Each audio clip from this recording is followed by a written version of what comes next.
Practically every single week, Senate Democrats make another attempt at grabbing new power over America's elections. Remember, a giant partisan power grab over voting procedures in every county and state was Democrats' ceremonial first priority of this whole Congress. They revealed their mission from the very start. That first proposal would have sent federal funds to political campaigns,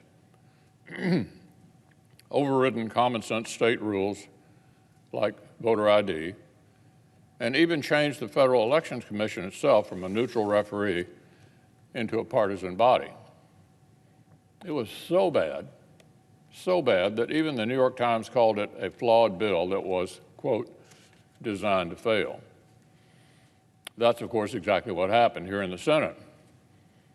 But the Democrats tipped their hand right from the start. They gave away the entire game. So every time that Washington Democrats make a few changes around the margins and come back for more bites at the same apple, we know exactly what they're trying to do. Many of the go-nowhere bills that the Democratic leader has used for political theater had Congress essentially appointing itself the Board of Elections on steroids for every county and state in America. Congress was going to micromanage elections to a degree with no precedent. This new version, today's episode, in this ongoing series is only slightly different. Rather than congressional Democrats trying to grab all the power for themselves, they're instead trying to pull off the power grab on behalf of the Democratic Attorney General. Instead of Washington Democrats in the legislative branch seizing power over elections in the country, it'll be Washington Democrats in the executive branch doing the same thing.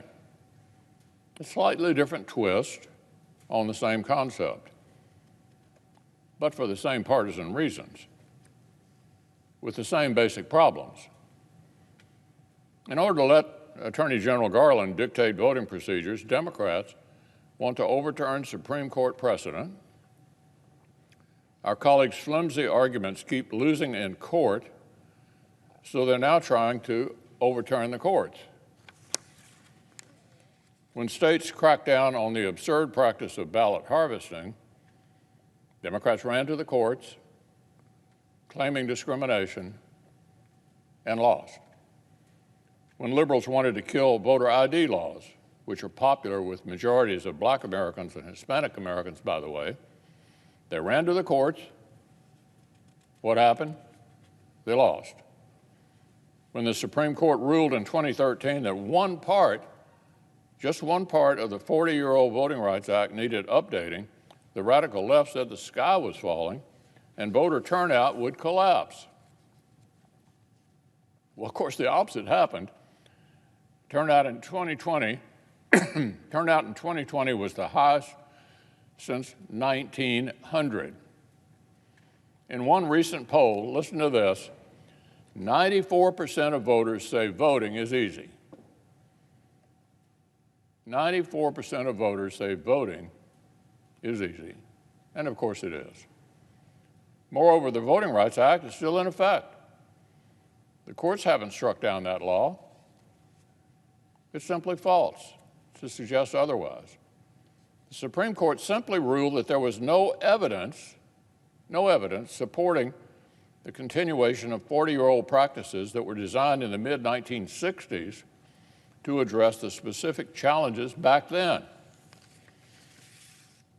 There's nothing to suggest a sprawling federal takeover is necessary. Nationalizing our elections is just a multi-decade Democratic Party goal in constant search of a justification.